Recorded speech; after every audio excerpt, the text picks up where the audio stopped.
My wife said she needed urgent money, but when I followed her, I found her handing MY debit card to another man. What happened next changed everything. The first sign something was wrong came when my wife, Myra, texted me saying she needed urgent money. She said it like I was a vending machine she forgot the code for. I asked her what happened, and she replied with a dramatic, "You wouldn't understand." That was her favorite phrase whenever she got caught in something messy. When I got home, she was pacing the living room like someone preparing to be the victim in her own story. She didn't even say hello before snapping, "You're not my owner." Her tone was sharp enough to cut glass. I lifted an eyebrow, confused because all I asked was why she needed money. She said she was tired of feeling controlled, even though the only thing I controlled was the mortgage she didn't pay. I calmly asked what the money was for. She folded her arms and said it was personal. That was my second red flag of the week. The first was seeing her whispering to someone outside her car while pretending to talk on the phone. I told her I wasn't giving money without explanation. She glared at me like I'd committed a crime. Then she said the most convenient thing. "You don't trust me." I stayed quiet because she wasn't wrong and she didn't like it. She stormed off to the bedroom, slamming the door as if punctuation was necessary. Hours later, I heard her laughing softly through the door. It wasn't the laugh she used with me. It was the one she used when she wanted something. I listened closely and realized she was on a video call. She dropped her voice whenever she said the man's name, but she didn't drop it low enough. The name was Dylan, the same coworker she insisted she barely talked to. I stepped away before she saw me.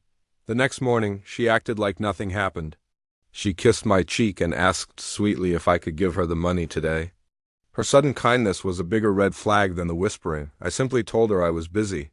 She rolled her eyes and grabbed her bag, leaving without another word. I waited 5 minutes and checked the security cameras. She didn't go to work. She drove to a cafe downtown, the same cafe I once saw Dylan enter during his lunch break. I left work early and parked across the street, watching quietly. Sure enough, he walked in and sat across from her like they were in a romance movie. She reached across the table and touched his hand. Then she handed him something that looked suspiciously like my debit card. My fists clenched, but I stayed calm.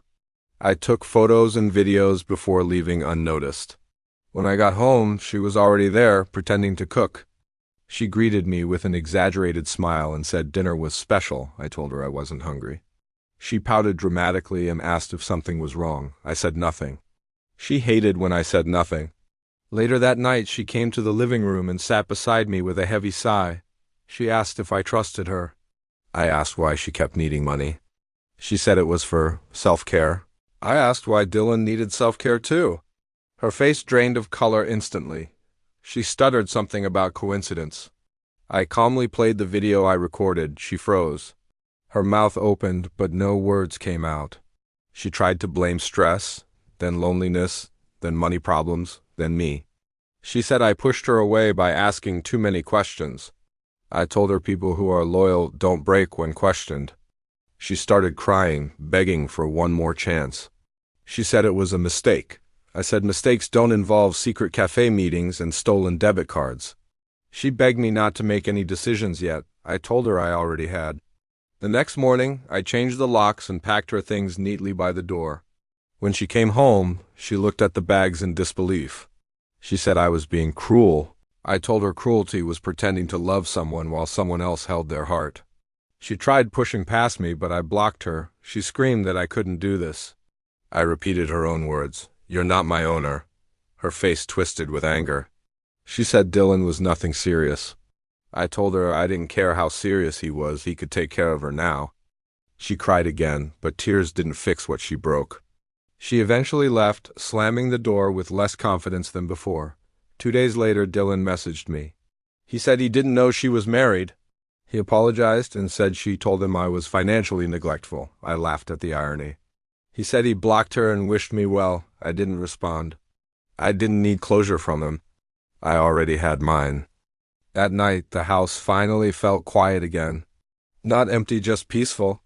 The kind of peace you don't realize you've lost until someone else steals it.